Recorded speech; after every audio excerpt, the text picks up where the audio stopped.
আমরা দুই বোন কম বেশি সবই রান্না করতে পারি, বাট বাড়িতে গেলে সব রান্না করলেও এই খাসির মাংসটা কখনোই নিজের ট্রাই করা হয় না, বা আমার বোনও ট্রাই করতে সাহস পায় না, বলে যে মাই রান্না করুক, এটাই বেস্ট হয়।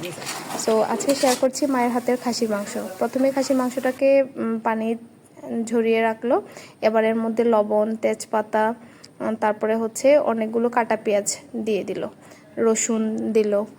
এখন দিয়ে দিবে এর মধ্যে হচ্ছে গুঁড়ো মশলা, দিয়ে দিল হলুদ গুঁড়ো, দিয়ে দিল হচ্ছে ধনে গুঁড়ো, এবার দিবে হচ্ছে জিরের গুঁড়ো। মা দেখলাম হচ্ছে মরিচ গুঁড়োটা হচ্ছে সবসময় মানে রান্নার হচ্ছে কষানোর পরে দেয়। সো তেল দিয়ে এবার হচ্ছে ভালো করে ম্যারিনেট করে নিবে, অনেক ভালো করে হাত দিয়ে কষলে কষলে মাখতে হবে, যাতে হচ্ছে মাংসের মধ্যে সব কিছু হচ্ছে ভালো করে হচ্ছে ঢুকে।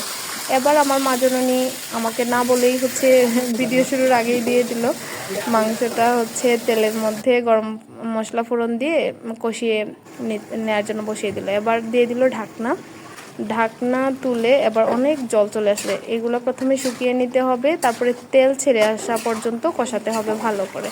দেখুন তেল ছেড়ে আসছে, তেল ছেড়ে আসছে, আর এর মধ্যে শুকনো মরিচের গুঁড়োটাও দিয়ে দিয়েছে। এবার দিয়ে দিল হচ্ছে গরম পানি, গরম পানি দিতে হবে, কারণ খাসির মাংসটা যেহেতু অনেক শক্ত হয় আর অনেক টাইম লাগে, গরম পানিটা দিলে ওটা ভালো হয়। আর দিয়ে দিবে হচ্ছে প্রেসার কুকারে, কারণ প্রেসার কুকারে দিলে মনে হয় মাংসটা হচ্ছে প্রপারলি হচ্ছে বয়েল হয়।